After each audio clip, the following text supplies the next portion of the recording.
হরে কৃষ্ণ। আপনি কি আদৌ সুরক্ষিত আছেন? যদি কেউ প্রকৃতপক্ষে সুরক্ষা পেতে চায় তাহলে তাকে অবশ্যই ভগবান শ্রীকৃষ্ণের আশ্রয়ে আসতে হবে। এটি হচ্ছে ভগবত গীতার শিক্ষা। পরমেশ্বর ভগবান তিনি শ্রীমদ্ ভগবত গীতায় তিনি উল্লেখ করেছেন 18তম অধ্যায়ে যে সর্বধর্মানি পরিত্যাজ্য মাম একম শরণম ব্রজ। অর্থাৎ আপনি শ্রীকৃষ্ণের আশ্রয় গ্রহণ করুন, তাহলে আপনি সম্পূর্ণ প্রকার ভয় থেকে আপনি মুক্ত থাকতে পারবেন, আপনি সর্বদা সুরক্ষিত থাকতে পারবেন। আমরা অনেক সময় মনে করি না আমি হচ্ছে বস, আমার সুরক্ষার কিছু প্রয়োজন নেই, আমি নিজেই ঠিক আছি, কিন্তু এটা ভুল ধারণা। আমরা কারো না কারো আশ্রয়ে থাকি, আমরা কারো না কারো সুরক্ষা পেতে চাই। তাই এই প্রকৃত সুরক্ষা যদি আমরা পেতে চাই তাহলে আমাদের শ্রীকৃষ্ণের আশ্রয়ে আসতে হবে। কুরুক্ষেত্রের যুদ্ধে যখন অর্জুন তিনি শ্রীকৃষ্ণকে বলছেন আমি যুদ্ধ করব না, কারণ এখানে আমার পরিবার পরিজন আত্মীয় স্বজন অনেকেই আছে, তখন ভগবান বলছিলেন যে তুমি মূর্খ, তুমি ভাবছো তোমার পরিবার পরিজন আত্মীয় স্বজন বন্ধু বান্ধব সবাই তোমাকে রক্ষা করবে, কিন্তু আদৌ তোমাকে কেউ রক্ষা করবে না, এরা সবাই ধ্বংস হবে, সাথে সাথে তুমি নিজেও ধ্বংস হয়ে যাবে।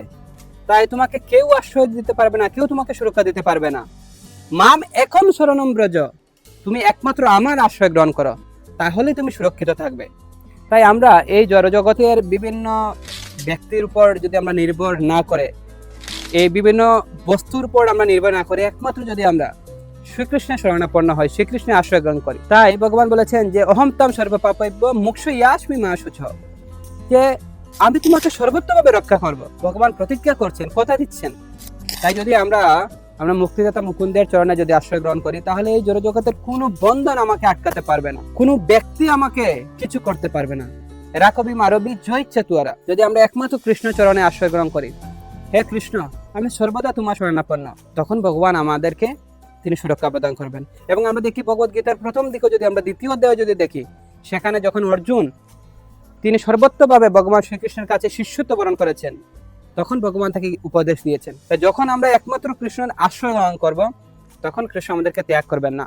আশ্রয় করিয়া বজে তারে কৃষ্ণ নাহিতে যে আর সব মরেও কারণ। তাই আশ্রয় করে বজুন, আপনার কোনো দুশ্চিন্তা থাকবে না। আর প্রকৃত আশ্রয় হচ্ছেন ভগবান শ্রীকৃষ্ণ। যখন আমরা সর্বদা কৃষ্ণ ভাবনায় থাকবো, কৃষ্ণ চিন্তায় থাকবো, কৃষ্ণ কথা শ্রবণ, কৃষ্ণ কথা পরিবেশন, কৃষ্ণ প্রসাদ আস্বাদন, কৃষ্ণ বিগ্রহ দর্শন, সর্বদা যখন আমরা কৃষ্ণ চিন্তায় মগ্ন থাকবো তখন স্বাভাবিকভাবে আমরা কৃষ্ণ ভাবনায় থাকতে পারবো। তখন স্বাভাবিকভাবে কোনো প্রকার ভয় আমাদেরকে পরাজিত করতে পারবে না, কোনো শত্রু পরাজিত করতে পারবে না, কোনো চিন্তাই আমাদেরকে দুশ্চিন্তাগ্রস্ত করতে পারবে না।